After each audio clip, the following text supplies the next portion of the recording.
What's up, my friends? And good evening to you all. I hope everybody's doing well tonight. I'm Carpo. I'll be your host for this evening. As usual, this particular video is going to address a few different things. So I think I should start off by saying, first off, if you are easily triggered or offended, this video is probably not for you. If you have any adversity towards people talking about religion or anything thereof having to do with religion, trigger warning, and that's kind of a half joke in a way. But I know some of my subscribers are religious and probably don't want to hear me talking bad about what they believe. I say that out of respect, honest respect, rather than sarcastic demeanor or cynicism. So I suppose I should get into it to get to my point. Yesterday I made a video. It's called Monotheism and Polytheism. Originally I wanted to title it Monotheism versus Polytheism, but that would insinuate that I'm going to make my own wager on it to determine which one may or may not be true. But I'm not talking about that wager tonight. I'd rather start off with Pascal's Wager. You may have heard of this term. I know a lot of folks haven't, so I will lay it out for you. Pascal's Wager says that if you have the choice between believing in God or not believing in God, you are better off believing in God, because if you die and you were wrong, no loss. You just fade into darkness. But if you do die and you were right, you win. And that's if you believe. And if you don't believe, then if you do die, you're still in darkness. But if you do die and there is a God, then you get to go to heaven. Basically, Pascal's Wager determines, theoretically, that you are better off being a believer than a non-believer. Just in case. But what this leaves out is an entire life of confusion, ambivalence, and basically having to defend your own thoughts and beliefs. And so I usually do a video about beliefs and religion maybe once every 6 months or so, but after I made that video yesterday and uploaded it, it wasn't an hour and a half later that I got a knock on my door. I answer the door, and it's two Mormons. Now, those who watch my channel know that about a month ago or so, probably 3 months, knowing how time flies, shit, I got a knock at my door, and it was the same guys. They came back 3 times, this particular couple of guys, because I was busy one night. The next night, I was at the dentist the next time they came, and then they came again, and we had a nice discussion. This time, it was 2 different guys. There's always an elder, who's somebody who's been out for at least a year or more, and then somebody who's along with them as their companion, or that they're showing the ropes. And for those who don't know, Mormons go on a mission when they're 18 or so, and they go out for a year or 2 and travel around and spread the gospel, basically. Most of us have seen them on their bicycles and their suits and ties and their helmets. It's kind of something you can't really forget. So years ago, I was I was one of the guys who would maybe slam the door in their face. But since then, I've changed my tone because I have a much more accepting tone and accepting policy towards religion and beliefs. And like I told them, I totally respect what you guys are doing. And I respect your religion. But I just have my own opinions on things. So when they knocked, I said, yeah, just give me a second. And I grabbed my voice recorder and set it and started it in the corner. I didn't tell them about it. And I probably, I feel like if I did, it would compromise the discussion. I'm so used to being recorded, it doesn't faze me. But I didn't want them to feel awkward, so I didn't. And then I thought about sharing it, and I thought, no, I would never invade somebody else's privacy and like post it up online or something to define my points here. It was for my own personal interest, so I could go back and research not what they said, but really what I said. Because I tend to talk a lot, I tend to override the conversation, and I'm overbearing, and I know that. And we got into some deep discussions about things, but the interesting thing is when the Mormons show up, they start out with their iPad and a list of questions they ask you. And every question they asked seemed like a loaded question. One was like, for example, would you like to be happier? And I said, well, define happiness. Happiness is really, to me, defined by the ups and downs that we have. And if you've never had adversity, then it's really hard to enjoy happiness to its fullness, in my opinion. But we all have our own ideas of that. Another one was, do you think God loves you? And I said, can we define what God is before you say, does God love you? Another said, and I said, can you define love? Do I think God loves me? Not in the sense that you probably do. But what I explained to these guys was that I believe the universe is aware and conscious, and that, in my experience, the evidence that I've come to has shown me that evolution itself and the creation of the universe, it's unfolding at such a slow rate to us as humans, but in the big picture, it's like a blooming flower, if you will, every galaxy bursting into existence and fading. It's really hard to dispute that there may be an underlying consciousness to it. And that's as far as I go. The reason why I find the discussion between, say, non-belief and belief so fascinating is because everybody misses the point. And I feel like there's a completely missed section. There's a huge gap between atheism and religion, but not in the way that you might think. I've seen totally rational, supposedly rational discussions between the top atheists or agnostics or, scientists, as well as these, religious figures and monks and rabbis and priests from a variety of different religions having these discussions, and I listen to them intently, trying to say, when are they going to cover one main point? And it's this. One side says, well, there must be a God because the universe is so amazing. And then the atheist side will say, that doesn't necessarily say that there's a God. It could just be by chance, right? That's just kind of generalizing it. What's missing from both sides is that the religious man won't bend and say, maybe the Bible I read was wrong in some ways, but the main premise of a consciousness in the universe is probably true. No, it has to be all or none. When you believe in a religion, you take the book as literal, or at least figuratively, and that's the way it is. It's all or none, okay? And it's not changing. There are new Bible books. The other side, which is just as dogmatic often, the scientific materialistic side, the only thing that it really has going for it is that it's willing to bend and change as it discovers new things, which are ever-changing. But you can't prove anything from either side successfully to each other, right? I'm trying to figure out how to define this. It's a major point. I'm kind of having a brain fart on it. But the atheist side should not stand there and say, oh, you're just a fool to believe in a God. What they should be saying is, and this is what I've never heard from any of these atheist groups, is, well, you may be right. The universe is amazing. The chances of existence are so slim.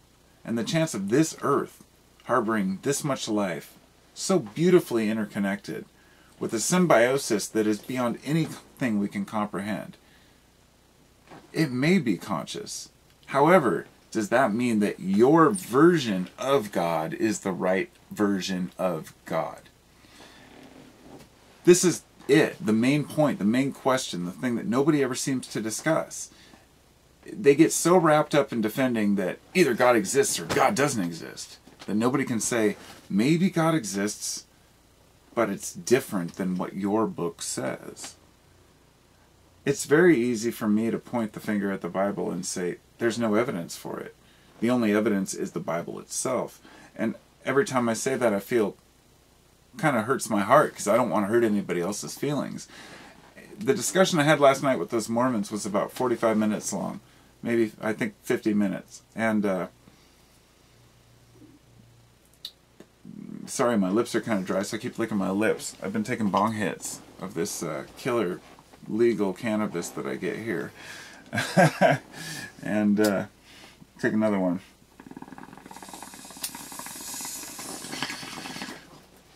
Because it's evening bong hits with Carpo, chilling, talking about stuff. Because that's what I feel like doing. I was going to make kind of another channel introduction, but I was like, no, I wanted to get this out of the way. One of the issues that I have, the issue of contention when it comes to discussing religion or atheism, because I'm not partial to either group. If you have to fit into a group to define your position, then you're really just omitting so much information that you could be obtaining. If I called myself an atheist, it would mean I do not believe in God, but it's more than that. It would say that I don't believe in God, but I don't believe in any form of God or existence of God. The thing is, and this is what I asked the Mormons last night, how do you define God? I said, do you define it as a personal God? And when you say, does he love me? I said, do you mean like a human emotion, love? I said, I understand that we have oxytocin and serotonin and that our bodies have these chemicals that act, to nurture and to connect us with one another. And that it may be all material, but I know that there's more to it than that. I said, in my heart, I feel like the universe is conscious and aware, and I don't need to prove that to anybody else. But the one thing that, part of the discussion, I guess, the crux of the whole thing, was when I said, you know what's the worst part about it? I said that I totally respect you guys. I think Mormons are the coolest religion I know because they treat their family with respect and they care. The first question they ask on their survey is, how do you feel about family? Do you think family is important? And I said, most important. But then I went on a tangent and I said, but unfortunately, a lot of people don't have that opportunity to have family or friends. And so therefore, I've met a lot of people who say, well, we don't need connection. I'd rather be a loner. I don't like people anyway. And I firmly believe that that is an excuse for people. I think that at least 99% of the people that say I'd rather be alone say that because they just have a hard time connecting with others, but would be happier if they could connect with others in a meaningful way, not just a sexual relationship or anything thereof, but connection with people, true connection with family and friends. And that's difficult. If you have none, then you're going to make the next best thing your friend, whether it be drugs or alcohol, or maybe just being a loner in the woods, doing your own, everybody finds something that works for them to make life meaningful. But just a few points I really wanted to cover on this was that one of the things that bothers me in a lot of these conversations between, two extremes is it's a question of, does religion make people better people? This comes up time and time again. People say, well, look at how much money the church has donated. Look how much money they've given here and here. I really just find that completely irrelevant. Lots of large groups donate, but I'm not going to defend either side on this issue. I just think it's detracting from the main point. Just because you give, the question, you could get into all types of psychological things like, well, do you give because you feel guilty? Because you feel like you're a sinner? Or do you give because you feel like you'll be favored in heaven? Or do you give because you truly want to? And does it even really matter? Because ultimately, when you look beneath the skin and peel the onion down, you get down to the point where you're like, oh, everything we do is selfish, and that's okay. We also feel in our hearts for other people, and that's what matters. I don't know how all of you feel as individuals, but I care a lot about other people, and I don't like hurting people's feelings, and I feel like I'm a good person. And when the Mormons left, like, last night, I was like, I feel like, the elder told me, he's like, I don't think you need saving, or I don't think, I think you're happy, and it was like, I'm not the one that kicks them out. They end up having to leave, and I understand that because I'm overwhelming. And I told them as they were leaving, I said, I know I'm a hard sell, guys. I was like, but they said, that's okay. It's nice to sit down and at least talk instead of having the door slammed in our face. And I was surprised to hear that because, I know that does happen, but that's got to be hard to walk around and try to push something that you were brought up on. One of the big problems I have with religion is that they base things on what you believe instead of what you do. Action, not belief. You're condemned for what you are. If you believe in this God, then you're a sinner. But if you believe in our God, even if you're committing heinous acts against children in the church, then you'll be protected. That's pretty sickening to me and disgusting. Doing good doesn't mean that you're right about things, and that's the whole issue with charity and whatnot. But people mean well and do a lot of damage. For example, there's a lot of charity, sure, but when you're saying, hey, we want to fight AIDS, but you're also opposing birth control, and not just birth control with abortions, but we're talking about condoms. Now here's the big question I have is, why does the church try to suppress condoms instead of suppressing birth control if they really believe the fetus? And I know this is getting into extreme territory, but it's important shit, It's fucking bullshit that the church steps in and tells people, you shouldn't use condoms in areas where AIDS is rampant. And, there was a whole thing I watched on Mother Teresa, which would break a lot of people's hearts. She's not what people think, A lot of the things she said, she really enjoyed watching people suffer rather than using the millions of dollars that she had to heal the sick. And that in itself is kind of heartbreaking, but it's no different than guys like Gandhi, who turned out to be, I think, he was sleeping with women or doing something like that. Like every idol, every hero, every saint, has their faults, and that's not a bad thing. That should be a good thing to show us all that we have shortcomings, but everybody else does too. We seem to think that we need to aspire to some level.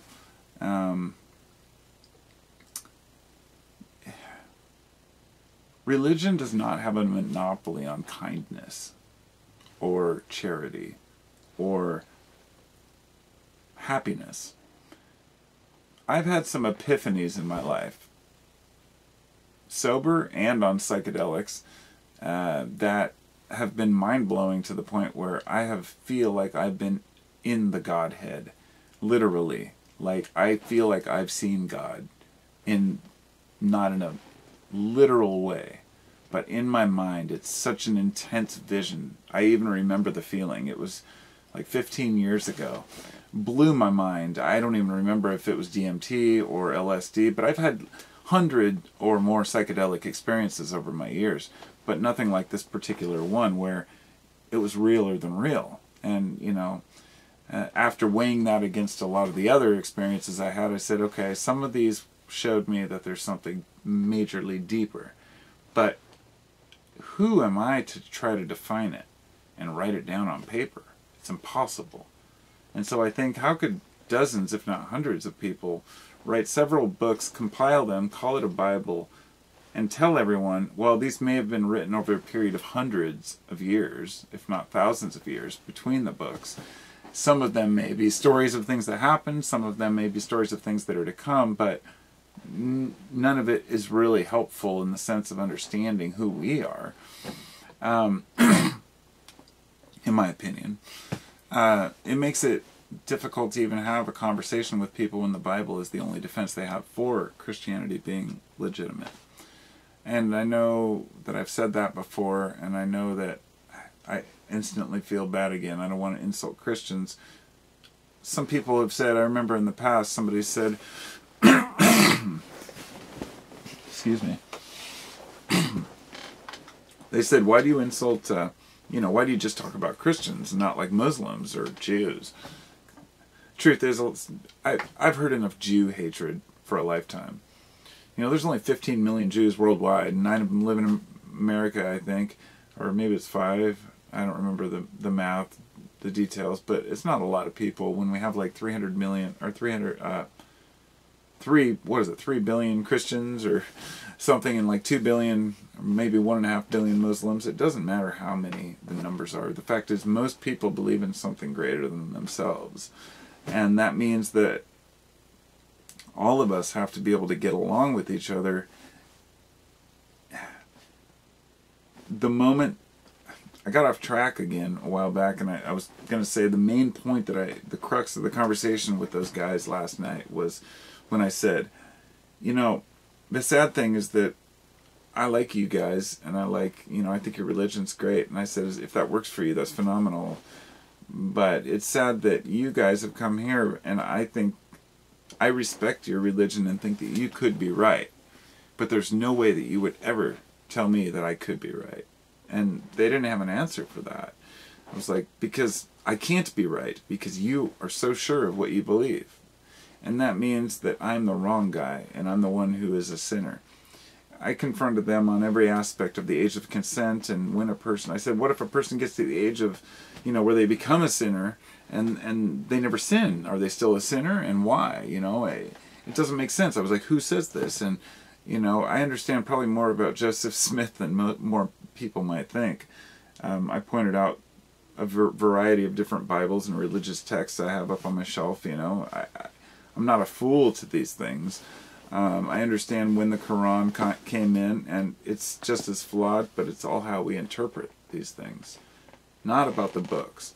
If you find a book that holds your heart and gives you faith that you can do greater and that your life will be better, I say go for it. Just this one point. It doesn't mean that others who believe in a greater power are incorrect, and we shouldn't look down on others for that. I'd like to say the same thing to the atheist community, to realize that you should have patience with people who are religious.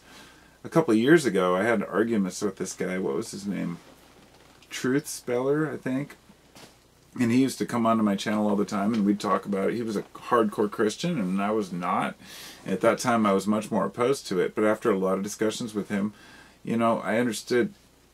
I didn't start to believe that he was correct in any way, but rather that I understood the passion he had for it. He was gung-ho, that was his thing. And I said, that's awesome if that makes you feel good inside. And we had a lot of personal emails and discussions. But I've, over the years, had so many. I mean, I've been making videos for so long now, and I've had so many people try to turn me on to this new religion called Christianity. But also, I've had, people try to turn me on to Islam. I've had people ask me, hey, have you ever heard of Zen Buddhism? I'm like, oh my God, that's like the only thing I found that's remotely close to what I believe. And that's a kind of a connection between all things, and Zen Buddhism is fucking awesome. It's fucking awesome. You get so many different insights when you look at riddles. The Zen koans. If you want to know where I'm coming from, look up Zen koans. That's Koans, and they're like these short stories or problems.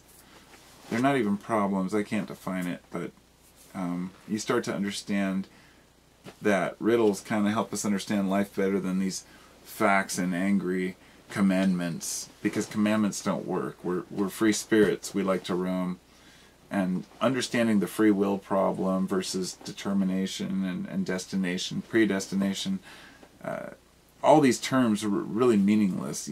They're all just words for these metaphors we feel in our hearts. We understand that life is a crazy series of patterns, and the more we understand how these patterns go together, the better we can manage our own lives. Usually. I guess to part ways, the value of a person is not dependent on what they believe. I really have to, that's my opinion, of course, like everything I say on this channel. That's what makes it really hard. When you're not sure of yourself on certain issues, people don't want to hear it. They want facts. They want you to say, I've got the truth for you. This is what God is.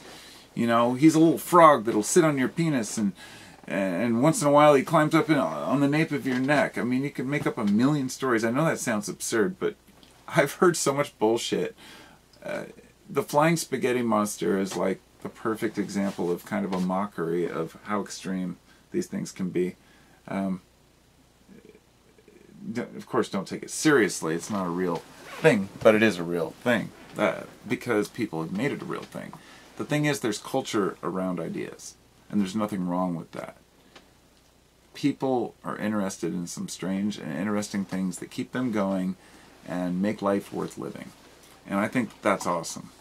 But if it makes you look down at others and try to convert others to what you believe, maybe you should double think why you believe that. And when all we have is that it says it in this book that we should spread the word, and that's your justification for going door to door and knocking on people's door and insisting on coming in and telling them that they should believe what you believe, that's something to rethink. you know. And one more thing.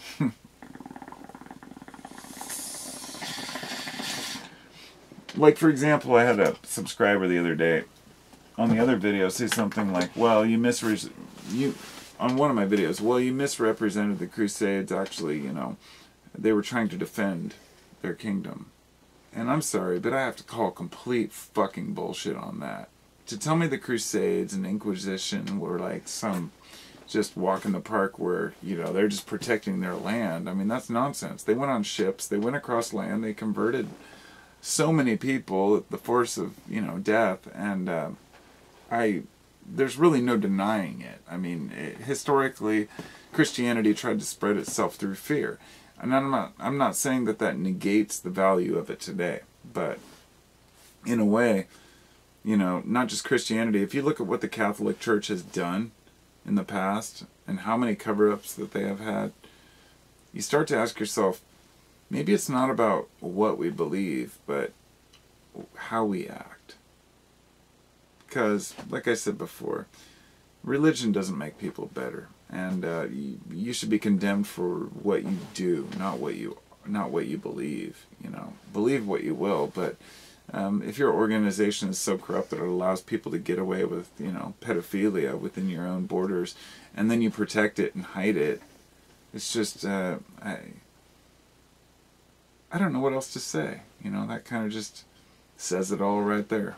At least for the Catholic Church. I feel like it's already eaten itself. It's completely, it's lost all credibility. It's just a matter of all the people who still believe it dying off over the years. I think Catholicism is going to eventually decline to nothingness, at least to small groups. Because the thing is, people will always want something to believe in. It makes them feel comfortable, makes us feel like we're valuable, like we're valued, like we're part of a group. And that's understandable. That's human nature. We're pack animals, right? At least group animals, right? Hopefully we're somewhat intelligent enough to pull our heads out of our asses, because both sides have their issues. To part ways here, talking like Richard Dawkins, to me, he's the atheist, and I know a lot of people have said, oh, you probably support Richard Dawkins. I think he's a completely absurd douchebag. He's right on a lot of things, but the way he conveys his message is total bullshit. It's toxic. But everybody who argues and debates him is just as toxic. I watched several debates by Christopher Hitchens with various religious figures. I don't know Hitchens as well. I've heard enough of his speeches, though, I haven't read any of his books or anything, but I know how he conveys himself, and he's a very intelligent guy, and he's very patient to want to even argue with some of these people, but I've seen him piss a lot of people off in the religious community who came to have a rational debate, and they get angry, and he remains calm, and I ask myself, you know, how does faith allow you to come into a debate and then get angry about it because another person who you obviously already know their position, you know, doesn't agree with you? So, sorry to be so long-winded here. I just had to get that out. The Mormons last night talked about, you know, the spirit world between here and heaven, and I asked them the details again, and I pointed out, you know, well, if you go to the spirit world and you're not in a human body while you're there, how can you learn these lessons, you know, that you're supposed to learn in the world without your senses, your eyes and your ears? And they're like, at least 3 times, you know, the look on their faces were like, I hadn't thought about that, you know. And that's why I have the conversations. And I'm totally open. If anybody wants to change my mind and you want to leave a comment saying, well, this is why you should believe in something, feel free. I'm not going to, you know, I'm not going to beat you down and say, ha, you're an idiot. I will always have a rational discussion, but so far it's just like I've heard nothing to convince me that Mormonism has any more bearing whatsoever. I knew more about Joseph Smith and the plates than I think they did, but they were young, and I understand that. Like I said later in life, once you've, you know, one time in the night I said something like, because, you know, some fucking people, pardon my language, and a few minutes later we were talking about sin, and they said, he goes, oh, let me go back to what you said a minute ago when you said that word. And I was like, oh, and I said, fuck, and he's like, yeah. He's like, why did you apologize? Do you think you sinned? And he was trying to catch me off guard. I was like, well, no, of course not. I said it because I didn't want to offend you as a fellow human being, because I feel like, you know, I don't know what your offense level is, and hey, you know, it's just what we do. But a sin, I mean, you know, that's a complete fallacy to like pull those kind of things.